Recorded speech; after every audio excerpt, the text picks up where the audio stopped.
The millionaire came home, feeling down, and couldn't believe what the cleaner had done with his kids. She was out in the garden, hosing the 4 boys who were running barefoot on the grass, absolutely drenched, screaming and laughing like he'd never seen them before. Giuliano just stood there, unable to take another step, because that whole scene made no sense at all in the reality he knew. His kids didn't laugh like that. They didn't run barefoot on the grass. They didn't scream with joy as if the whole world belonged to them. And they certainly didn't let anyone get close without complaining, crying, or just bolting back inside the house. Ever since Adriana had left, ever since she'd packed her bags and vanished without a backward glance, those 4 kids had turned into silent ghosts who barely looked up when he arrived, who ate in silence, who went to bed too early, who seemed to have forgotten what it was like to be a real child. Giuliano had tried everything. He'd hired 3 different nannies in the last 5 months. He'd bought expensive toys, video games, brand new bikes, anything that might coax a smile out of those small, tired faces. But nothing worked, nothing changed, and deep down, he knew the problem wasn't the toys. The problem was that he didn't know how to be a single dad. He didn't know how to talk to them, how to hug them, how to truly be present when his head was always somewhere else, always thinking about the business, the contracts, the endless meetings that sucked every last bit of energy he had left. But now, at that exact moment, as he clutched his leather briefcase with sweaty hands, his whole body aching with exhaustion, his 4 sons were running in circles in the garden, completely soaked, their t-shirts plastered to their bodies, their hair dripping water, their bare feet sinking into the wet grass, and they were laughing, truly laughing, with that high-pitched, uninhibited sound that only happy kids can make. And the person responsible for all of it was the woman he'd hired just 3 days ago. The cleaner who'd arrived with a simple resume, no important references, no experience in big houses, but who had looked at him with a strange firmness and said she knew how to look after children because she'd raised her 5 younger siblings on her own after her mum got sick. Her name was Beatrice, and at that moment, she had her back to Giuliano, holding the hose with both hands, aiming the water at the boys who were jumping and dodging and yelling at her. "More water! Do it again!" And she was laughing with them, with a naturalness that seemed impossible, as if she'd known these kids for years, as if she knew exactly what they needed without having to ask. Giuliano felt something strange rise in his chest, something he couldn't quite name, a mixture of relief and guilt, and a huge sadness, because he'd never been able to do that. He'd never managed to lift that weight from his own children's shoulders. He'd never been able to turn the house into a place where they could simply be kids. He gently dropped his briefcase to the ground without a sound and stood there, watching everything as if he were observing someone else's life, as if that scene didn't belong to his reality. And it was only when the youngest of the 4, Davi, tripped over his own feet and landed on his bottom on the wet grass that Giuliano felt the air return to his lungs. Because instead of crying, instead of screaming or making that huge fuss he always made when he fell, Davi simply looked up, straight at Beatrice, and started laughing even louder, as if falling had been the funniest thing in the world. Beatrice dropped the hose on the grass and ran to him with open arms, knelt in front of the boy, and asked, "Are you hurt, Davi?" And Davi shook his wet head, still laughing, and she extended her hand to help him up. But instead of taking her hand, Davi tugged on her arm hard, and Beatrice lost her balance and fell back onto the grass beside him. And the other 3 boys saw that and started screaming with joy, running towards them and piling on top of her as if it were a pre-planned game. And suddenly, there was Beatrice in the middle of the drenched lawn, with 4 kids on top of her, all laughing, all clinging to her, as if she were the most important person in the world. And Giuliano felt his eyes sting. He felt that tight knot in his throat that he always swallowed back, but this time, he couldn't hold it. Because for the first time in months, he was seeing his children truly happy, and he had nothing to do with it. He wasn't responsible for those smiles. He wasn't the dad they needed. It was a stranger who had entered their lives 3 days ago, who had managed to do in minutes what he hadn't been able to do in entire months. He took a step back, wanting to disappear before anyone saw him. But it was too late, because Gabriel, the second oldest, lifted his wet head and saw his father standing there in his rumpled suit and crooked tie. And his smile vanished instantly, as if Giuliano's presence had broken something, as if joy could only exist when his father wasn't around. Beatrice noticed the change, turned her head, and saw Giuliano standing there, and she quickly stood up, wiping her hands on her wet skirt, her face a little red. And Giuliano saw in her eyes that worry of someone who thinks they've done something wrong, who thinks they'll be fired for stepping out of line, for doing something that wasn't part of the job. She opened her mouth to speak, But Giuliano slowly raised his hand, shook his head, and said in a voice softer than he intended, "Don't stop." And Beatrice closed her mouth and stood there, not quite understanding. And Giuliano repeated, a little firmer this time, "Don't stop, please. Keep going with them." And he saw her face relax, saw her shoulders drop, and she nodded slowly and smiled again, then turned to the kids and asked, "Who wants more water?" And all 4 boys yelled, "Yes!" At the same time, even Gabriel, who had been serious for a second, and Beatrice grabbed the hose again and started spraying water on them. And Giuliano stayed there for a few more seconds, just watching, feeling that huge emptiness in his chest, that weight of knowing he had failed as a father, that he had let his own sorrows swallow his children's childhood, and that now a woman he barely knew was fixing everything on her own, without even realizing it. He picked up his briefcase from the ground and entered through the side door of the house, went straight to his room without looking at anything, without talking to anyone. He locked the door and sat on the edge of the bed with his head in his hands, staying there in silence, trying to understand how he had let things get to that point, how he had become so distant from his own children that they could only be happy when he wasn't around. He thought of Adriana, thought of how she had stormed out of that house screaming that he was never present, that he only knew how to work, that the kids didn't even know their own father, and he had thought she was exaggerating, that she was being unfair, because he worked precisely to give them the best of everything, to ensure they lacked nothing. But now he understood she was right. He had traded presents for money, time for things, and in the end, none of it mattered if his children couldn't even look at him without losing the sparkle in their eyes. He took off his suit jacket, tossed it onto a chair, loosened his tie, and lay on the bed on his side, looking out the window, listening to the laughter from outside that still echoed through the garden. And for the first time in a very long time, Giuliano cried. He cried quietly, his face buried in the pillow, because he knew he had lost something he might never get back. When he woke up, it was already dark outside, and the house was silent. That heavy, usual silence. The silence he had learned to hate. He got up slowly, washed his face in the bathroom, changed his clothes, and walked downstairs with heavy feet. And when he reached the kitchen, he saw Beatrice washing dishes at the sink, her apron still wet, her hair tied in a messy ponytail, and she didn't notice he had come in. She continued washing the plates in silence, humming softly some song he didn't know. Giuliano stood in the doorway, watching her work, and after a few seconds, he cleared his throat and said, "Beatrice," and she turned around quickly, startled, almost dropping the plate in her hands, and said, "Sorry, Mr. Giuliano, I didn't see you come in. I'll just finish up here and then head off." And Giuliano shook his head and said, "No need to rush. I just wanted to thank you." And Beatrice frowned, not understanding, and he continued, "For what you did with the kids today. It's been a long time since I've seen them like that." And she smiled that simple, honest smile and said, "They're great, sir. They just needed to play a bit. Kids need that." And Giuliano nodded, feeling that tightness in his chest again, and asked, "Have they had dinner?" And Beatrice replied, "Yes, I ate with them. We made pasta. They helped stir the sauce. It was a bit messy, but they loved it." And Giuliano felt a sad smile form at the corner of his mouth, because he couldn't remember the last time he had dinner with his children, couldn't remember the last time he had done something simple, like cooking with them. He took a deep breath and asked, "Where are they now?" And Beatrice replied, "In their room. They've already had their showers, brushed their teeth. They should be asleep by now." And Giuliano thanked her again, and slowly went upstairs, stopped at the boys' bedroom door, and opened it carefully. And there they were, all 4, each in their bed, all quiet, all with their eyes closed, breathing softly. And he stood there in the doorway, just looking at them, feeling that huge, painful love that he didn't know how to express, that remained trapped inside him, because he had never learned how to let it out.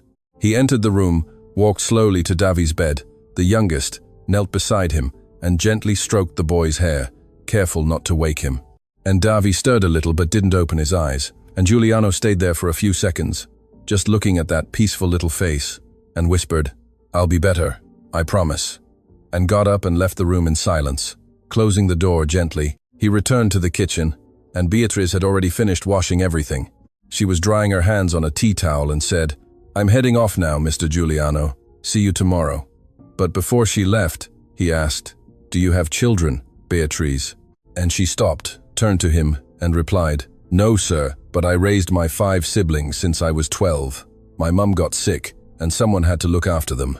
And Giuliano felt an enormous respect for that woman, for the strength she carried without fuss, without expecting recognition, and he said, "You're very good with them. They like you." And Beatriz smiled and said, "I like them a lot too. They're special kids." And Juliano nodded and said, "Thank you, truly." And she nodded back, grabbed her bag, and left through the back door. And Giuliano stood there alone in the kitchen, looking out at the garden through the window, where the grass was still wet, where the hose was still lying on the ground. And he felt that something had changed that day, something he couldn't quite explain, but it was there, alive, pulsing inside him like a promise he needed to keep. In the following days, Giuliano started leaving the office earlier, started getting home before dinner, and always found Beatriz with the kids, always doing something different. One day it was flying kites in the garden, another day drawing on the veranda, another day making biscuits in the kitchen, and the children were different.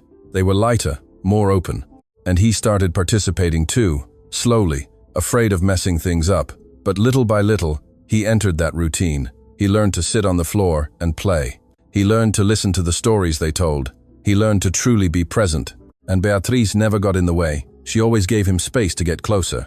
She always encouraged the boys to call their dad.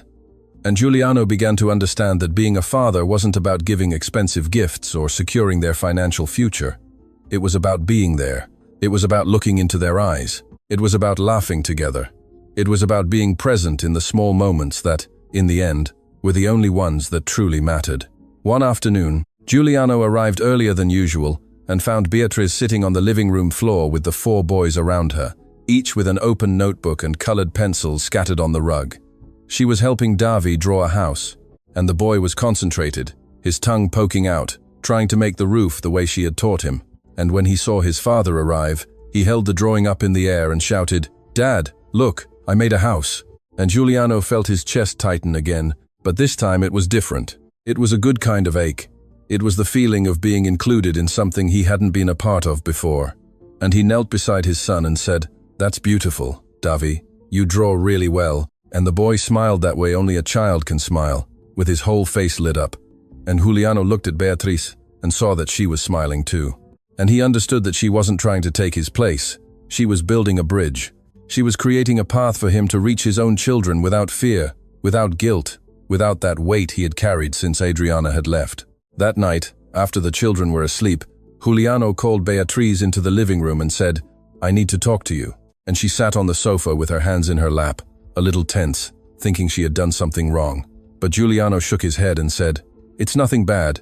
Don't worry. It's just that I've been thinking a lot about everything that's happened since you arrived here, about how you've changed our lives. And I've realized I can't keep treating you just as an employee, because you're much more than that. You're part of the family, and I wanted you to know that." And Beatriz remained silent for a few seconds, looking at her own hands. And then she said, "You don't need to thank me, Mr. Giuliano. I'm just doing my job." But Giuliano interrupted and said, "No, it's not just a job. You know that. You're doing much more than anyone else would. And I want you to know that it matters. It matters a lot." And Beatriz looked up, and there were tears there. Tears she tried to hide by turning her face. But Giuliano saw them, and he understood that she also carried her own pains, her own stories, and that perhaps caring for those children was her way of healing something that had been broken inside her. He let her go without pushing, without asking more questions. But that night, he couldn't sleep. He lay awake thinking about everything that had happened since Beatriz had entered their lives, thinking about how one person could change everything without even trying, just by being present, just by being genuine, just by truly paying attention. And he realized that was what he needed to do. He needed to be genuine.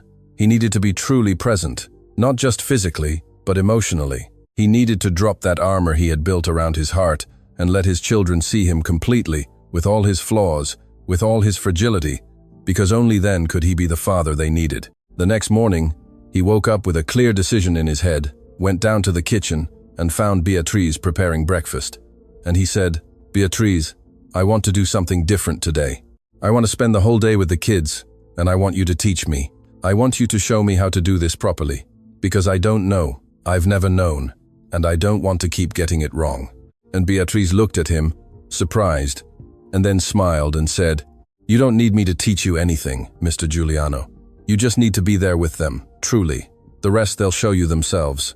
And Giuliano nodded, feeling that tightness in his chest again, that mixture of fear and hope, and said, "Then help me get started. Please. And Beatriz nodded and said, let's wake them up together. So they went upstairs side by side and entered the boys' room. And Beatriz began to open the curtains slowly while singing softly. And the boys began to stir in their beds, rubbing their eyes. And when they saw their father standing there with her, they were confused for a second, because Giuliano was never there at that hour. He was never there when they woke up. But Beatriz smiled and said, your dad's going to spend the day with us today. Isn't that great? And the boys looked at Giuliano with that distrust of those who had been disappointed many times. But he took a step forward and said, it's true. I'm going to be here with you all day, and we're going to do whatever you want.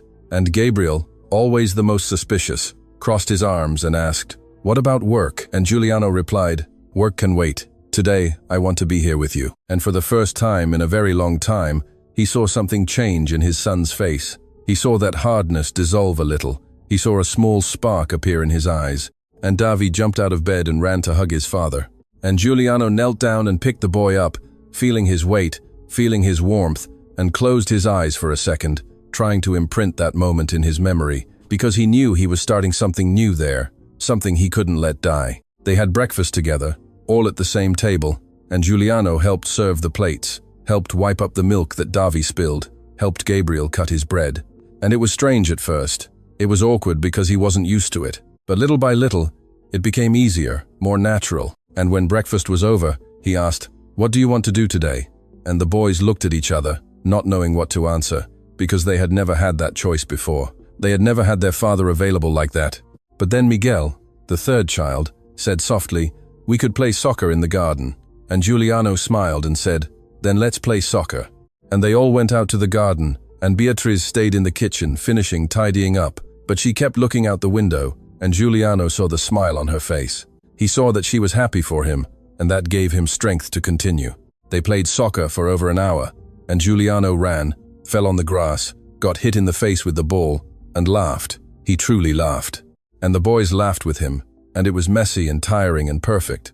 And when they stopped to rest, they all sat in the shade of the big tree at the back of the garden, and Gabriel leaned on his father's shoulder, something he never did, and Giuliano put his arm around him, and they sat there in silence for a few minutes, just breathing, just existing together.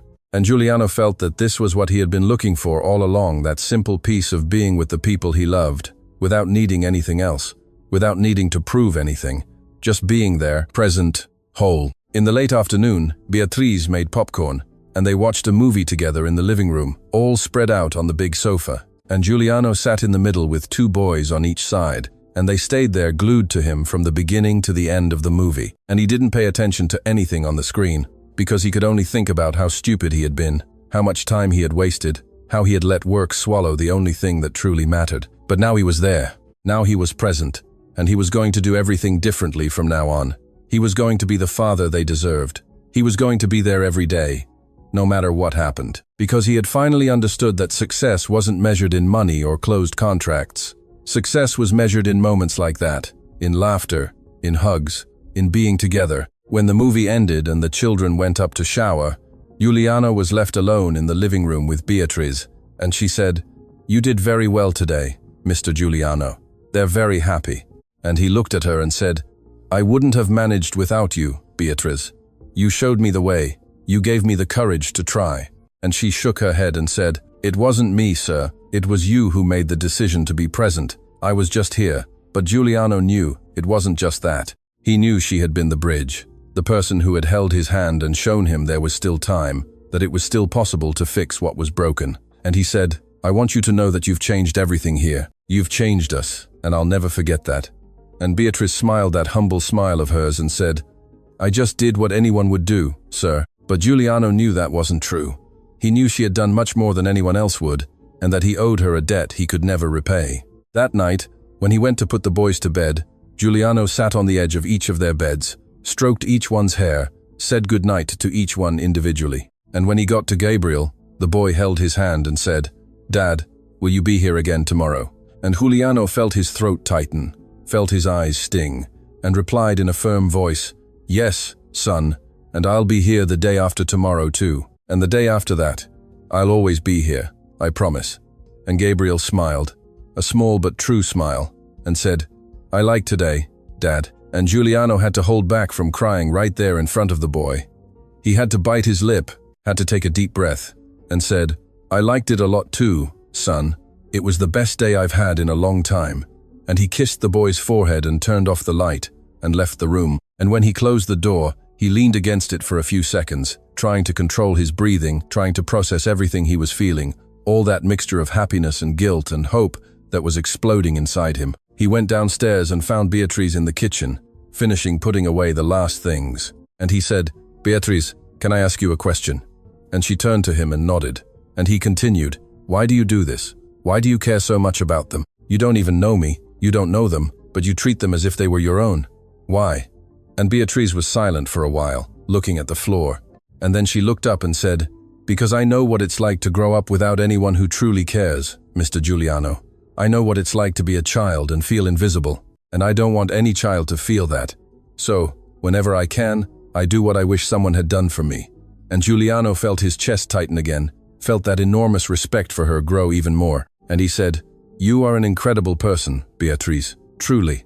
And she smiled that shy smile of hers and said, "Thank you, Mr. Giuliano, but I just do what I think is right." And he nodded and said, "And that's exactly what makes you so special." In the following weeks, Giuliano kept his promise.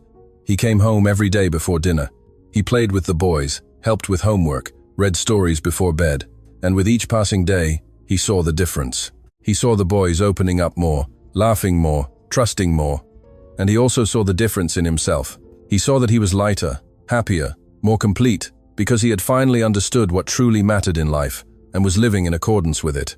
Beatriz remained there, always present, always helping, always being that silent strength that kept everything running. And Giuliano had enormous gratitude for her. A gratitude he didn't know how to express in words, but which he tried to show every day by treating her with respect, listening to her, valuing her, because he knew that without her, none of that would have been possible. One day, almost 2 months after that first afternoon in the garden, Giuliano came home and found Beatriz sitting alone in the kitchen, her face red and her eyes swollen. And he immediately became worried and asked, "What happened? Is everything okay? Are the kids okay?" And she nodded quickly and said, "Everything's fine, sir. The children are great. They're in their room playing." And Giuliano sat in front of her and asked again, "So, what happened? Why are you crying?" And Beatriz took a deep breath and said, "It's my mum, sir. She's gotten worse. The hospital called this afternoon. They said I need to go there, that she might not have much time." And Giuliano felt his heart ache. He felt her pain as if it were his own and said, "Then you need to go, Beatriz. You need to be with her." And Beatriz shook her head and said, "But I can't leave you like this.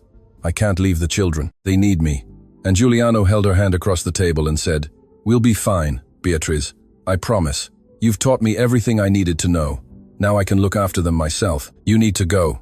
Your mum needs you." And Beatriz started crying again and said, "I didn't want to go, sir. I like them so much. I'll miss them terribly."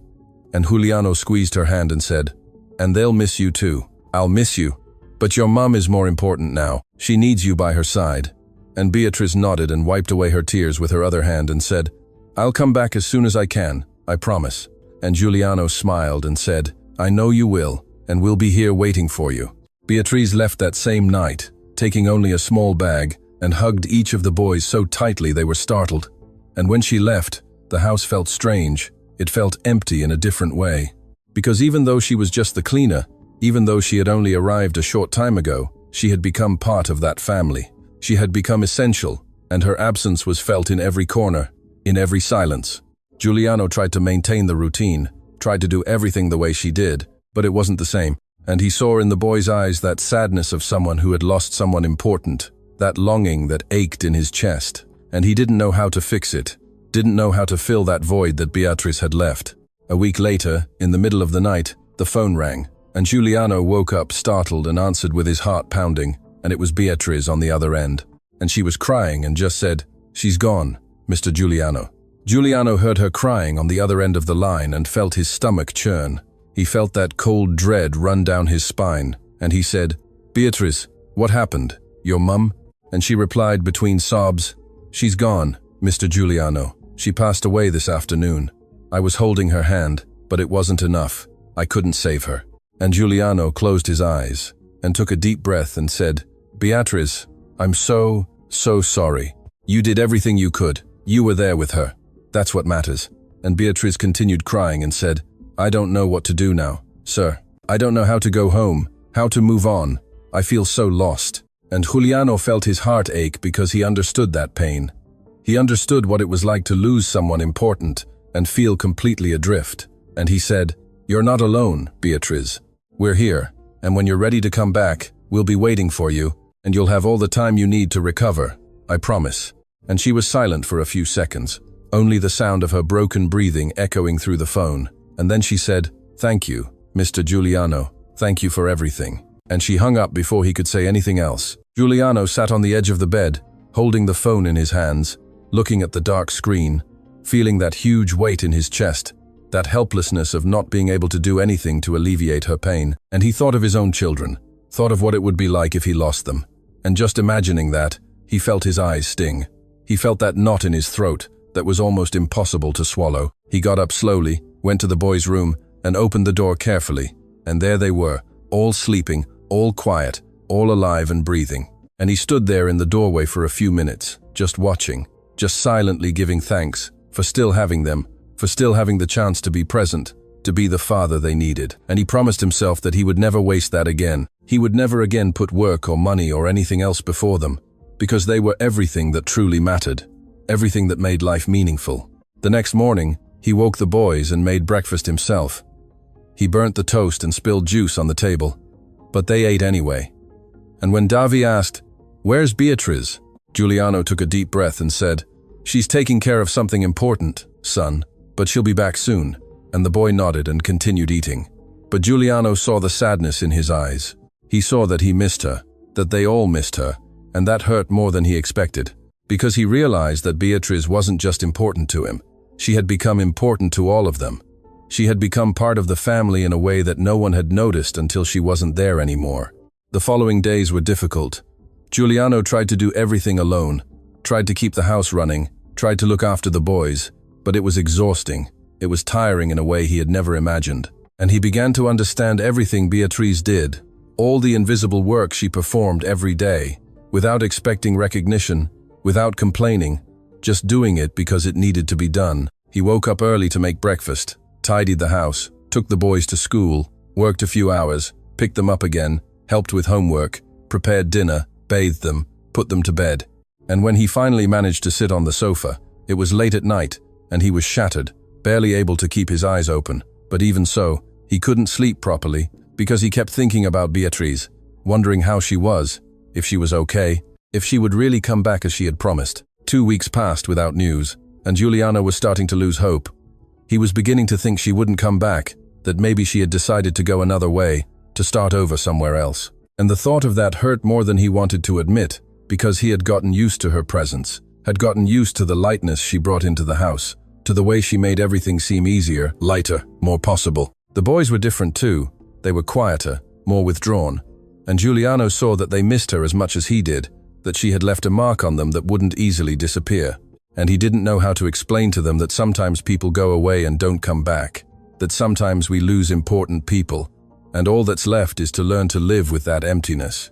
Then, on a rainy Saturday afternoon, while Giuliano was in the kitchen trying to bake a cake with the boys, which was turning into a complete disaster because he had no idea what he was doing, the doorbell rang, and Gabriel ran to answer it and came back screaming, "It's Beatriz, Dad, Beatriz is back." And Giuliano dropped everything he was doing and went to the door. And there she was, with a small suitcase in her hand, her hair tied up, her face tired, but with a small smile on her lips. And he felt something explode inside his chest, something warm and intense that he couldn't name. And before he could say anything, the 4 boys piled on top of her all at once. They hugged her so tightly that she almost lost her balance. And she dropped her suitcase and hugged them all back, and knelt there on the floor of the entrance, with 4 children clinging to her. And she was crying again. But this time, they were different tears. Tears of relief, of belonging, of coming home. Giuliano stood there watching that scene, feeling his eyes sting, feeling that lump in his throat he knew so well. And when Beatriz finally stood up and looked at him, he said, "Welcome back, Beatriz." And she smiled and said, "Thank you, Mr. Giuliano. I missed it here so much." And he nodded and said, "We missed you a lot too." And that was all he could say, because if he tried to speak another word, he knew he would break down right there. He would show all that emotion he had been holding in since she had left, all that fear of losing her, all that gratitude for her having returned. That night they all had dinner together. Beatriz made a simple pasta dish that was better than anything Juliano had tried to make in the past few weeks. And the boys didn't stop talking. They told her everything that had happened while she was away. They talked about school, about the drawings they had made, about the disastrous cake they were trying to make when she arrived. And she listened to everything with that genuine attention that only she knew how to give. And Giuliano just watched, just felt that sensation that everything had returned to its rightful place, that the house had truly become a home again. After the children were asleep, Giuliano and Beatriz sat in the kitchen drinking tea in silence. And it was he who broke the silence first and asked, "How are you really?" And Beatriz looked at the cup in her hands and said, "I'm sad, sir. I miss my mum a lot, but I know she wasn't suffering anymore, and that brings me some peace."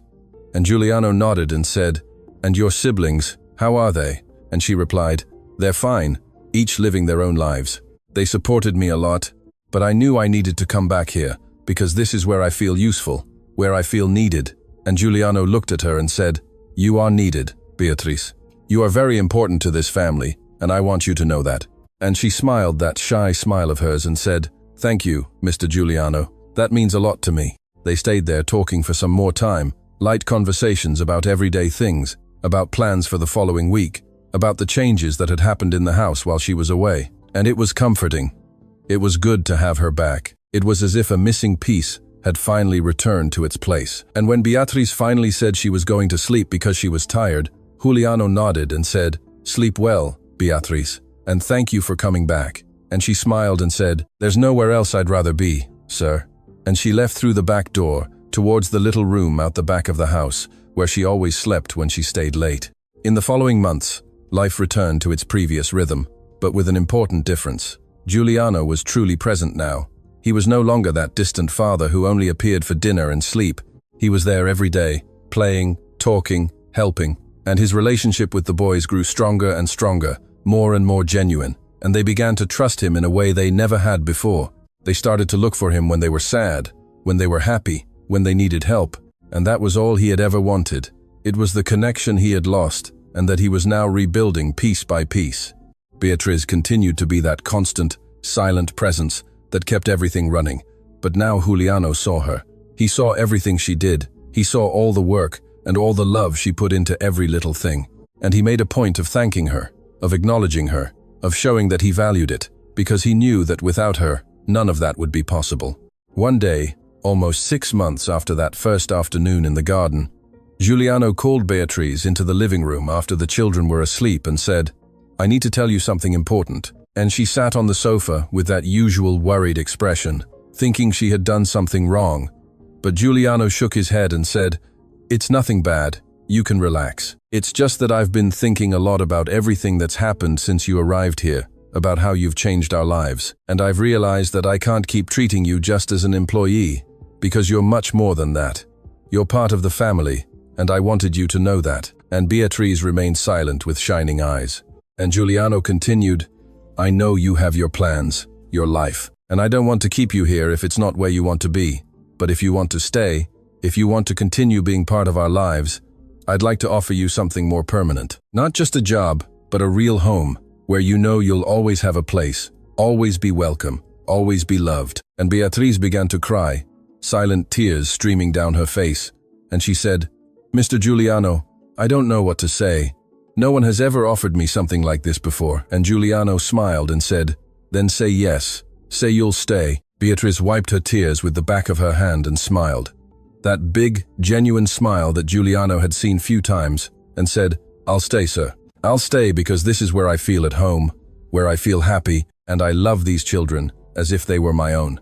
And Giuliano felt his chest tighten again, but it was a good ache, the feeling of doing the right thing, of acknowledging the value of someone who deserved to be recognized. And he said, "And they love you too, Beatriz. We all love you." And it was the first time he had said that aloud. It was the first time he had admitted how much she meant to all of them, and it was liberating. It was like taking a huge weight off his shoulders and letting the truth finally come out. From that day on, things changed again, but in a different way. Beatriz was no longer just the cleaner. She was truly part of the family. She ate with them at the table, participated in decisions about the children, gave her opinion on everything, and the boys started calling her Auntie Beatriz. And she loved that. She loved being recognized as an important part of their lives. And Giuliano saw how she blossomed, how she became more confident, happier, more complete. And that brought him joy too, because he knew he had done the right thing, that he had given her the recognition and the place she had always deserved to have. The years went by, and that strange family solidified, becoming stronger and stronger, more and more united. And Giuliano never went back to being that distant, cold man he had been before. He had learned to be present. He had learned to prioritize what truly mattered. And the boys grew up knowing they were loved, knowing they had a father who was there for them whenever they needed him, and an Auntie Beatriz who cared for them with a love that was pure and unconditional. Giuliano also changed the way he worked. He delegated more, hired trusted people to look after the business, and started working from home most days, because he didn't want to miss any more important moments. He didn't want to wake up one day and realize that his children had grown up without him being present. And that decision was the best he had ever made in his life, because he saw every achievement, every laugh, every tear, every small and big moment that made up their lives. And he was there, present, whole, the way they had always deserved him to be. Beatriz also blossomed in ways no one expected. She went back to study, took a teaching degree at night that Giuliano insisted on paying for, and she graduated a few years later and started working at a school near home. But she continued to live with them, continued to be part of the family, and the boys were proud of her. They brought their friends to meet Auntie Beatriz, who was a teacher, and she always welcomed everyone with that warmth and attention that were her trademark. And Giuliano saw how she had become an even stronger, more confident person, and he knew that he had played a small part in that he had given her the opportunity and the support she needed, but that in the end, it was she herself who had made everything happen, with her strength, her determination, her capacity to love, even after having lost so much. One day, with the boys older now, Gabriel at 14, Miguel at 13, Samuel at 12, and Davi at 11, they were all sitting at the dinner table, and Gabriel asked, "Dad, have you ever thought about getting married again?" And Giuliano was surprised by the question, looked at Beatriz, who was on the other side of the table, and then looked back at his son and said, "Why are you asking that?" And Gabriel shrugged and said, "I don't know. I was just thinking that you seem happy, and we're happy, but sometimes I wonder if you don't miss having someone, you know? Someone special." And Giuliano smiled and said, "I have you lot. I have Auntie Beatriz. I have this family, and that's more than enough for me. I don't need anything else." And Davi, always the most direct, said, "But you like Auntie Beatriz, right, Dad?" And Giuliano felt his face flush. He felt that embarrassment of being caught off guard and looked at Beatriz again, who was also red, looking at her plate, and he said, "Of course I like Auntie Beatriz, son. She's part of our family." And Davi rolled his eyes and said, "That's not what I meant, Dad." And the other boys started to laugh. And Giuliano realized that they knew, that they had noticed something he himself had been trying to ignore for years. That throughout all that time, he had developed feelings for Beatriz that went far beyond gratitude or friendship, that he had fallen in love with her without even realizing it. Slowly, day after day, watching her care for his children, watching her smile, watching her be strong and kind and genuine. And now his own children were throwing it in his face in front of everyone. Beatriz quickly got up from the table and said, "I'll get dessert." And she left for the kitchen. And Giuliano looked at the boys and said, "You lot are impossible." But he was smiling, and they smiled back. And Gabriel said, "Dad, we just want you to be happy, and Auntie Beatriz too, and we think you'd be happy together." And Giuliano felt his chest tighten, felt that fear of messing everything up, of jeopardizing that family they had built together. But at the same time, he felt a small hope grow inside him, the hope that maybe, just maybe, it could work out, that maybe Beatriz felt the same way he did, that maybe they could be more than just friends, more than just family. Maybe they could be something more, something true and complete. That night, after everyone had gone to bed, Giuliano went down to the kitchen and found Beatriz still awake, sitting at the small table, drinking tea. And he sat in front of her and remained silent for a few seconds, trying to find the right words. And then he said, "I'm sorry about what happened at dinner. The boys had no right to put you in that situation." And Beatriz shook her head and said, "You don't need to apologize, Mr. Giuliano. They're children. They were just playing." But Giuliano saw that she was nervous, saw that she couldn't look him in the eyes, and he took a deep breath and said, "Beatriz, I need to tell you something, and I need to be honest because I can't keep this to myself anymore." And she finally looked up and met his gaze, and he continued, "The boys were right. I like you.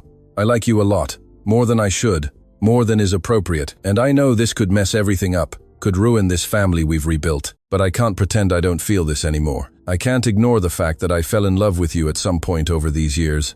And now I can no longer imagine my life without you. Not just as part of the family, but as something more. As someone I truly love." And he stopped speaking and waited, waiting for her to say something, for her to react in some way. And the silence was eternal. It was painful. It was the longest silence of his life. Beatrice looked at him with tears in her eyes. And then she said in a trembling voice, "Mr. Giuliano, I fell in love with you too. I fell in love a long time ago, but I never had the courage to say anything because I thought it was wrong, because I'm just the cleaner, because I thought you would never see me that way." And Giuliano got up from the chair and knelt in front of her, held her hands in his, and said, "You were never just the cleaner, Beatrice. You were always much more than that. You were always essential. You were always special. And I'm sorry if I made you feel you weren't, because you are everything to me. You are everything to this family." And Beatrice started crying for real now, sobbing, and Giuliano pulled her into a hug, and she clung to him tightly. And they stayed there, embracing in the middle of the kitchen, crying together, letting out all that emotion they had held in for so long, all that uncertainty, all that fear, and letting something new come in, something light, something that felt right and true and inevitable. When they finally separated, Giuliano wiped the tears from her face with his thumbs and said, "So, we can try. We can see where this goes." And Beatrice smiled and nodded and said, "I want to try. I really do." And Giuliano smiled too, that big, genuine smile he rarely gave, and said, "Then let's try together." And he leaned in and kissed her, a soft, careful kiss, a kiss full of promises and hopes.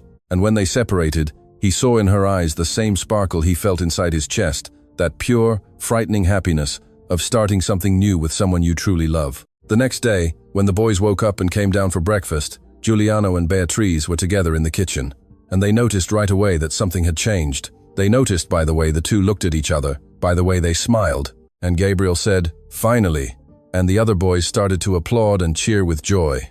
And Giuliano and Beatrice laughed. They laughed that free, happy laugh, and everything seemed right, everything seemed in place, because that strange family that had formed in such an improbable way had finally completed itself, had finally found its perfect balance. The following years were the happiest of Giuliano's life. He and Beatrice got married in a small ceremony, with only family and a few close friends. And the boys were the groomsmen, all four of them. And it was emotional and perfect. And Giuliano looked at that incredible woman beside him and silently thanked fate for having been lucky enough to find her, for having had the wisdom to recognize her worth, for having had the courage to open up and admit what he felt. Because without her, he knew his life would be empty, meaningless, just a succession of days without color and without joy. Beatrice continued to be that silent, constant force. She continued to care for everyone with that unconditional love that was her trademark. And the boys grew up strong and happy. They grew up knowing they were loved, knowing they had a real family, a family that had been built not by blood ties, but by choice, by love, by presence. And that was stronger than anything else. Giuliano never again returned to being that sad, distant man who had come home that rainy afternoon years ago. He had transformed into someone better, someone more complete, someone who knew what truly mattered in life, and who lived by that every day. And when he looked back and saw everything that had happened, everything that had changed, he knew that moment in the garden had been the turning point. It had been the moment when everything had begun to change, the moment when a simple, humble woman had entered their lives and had shown that love wasn't about grand gestures or beautiful words. Love was about being present. It was about caring. It was about making the other person feel seen and valued. And that was exactly what he tried to do every day for Beatrice, for his children, for that family that was the most precious thing he had in the world.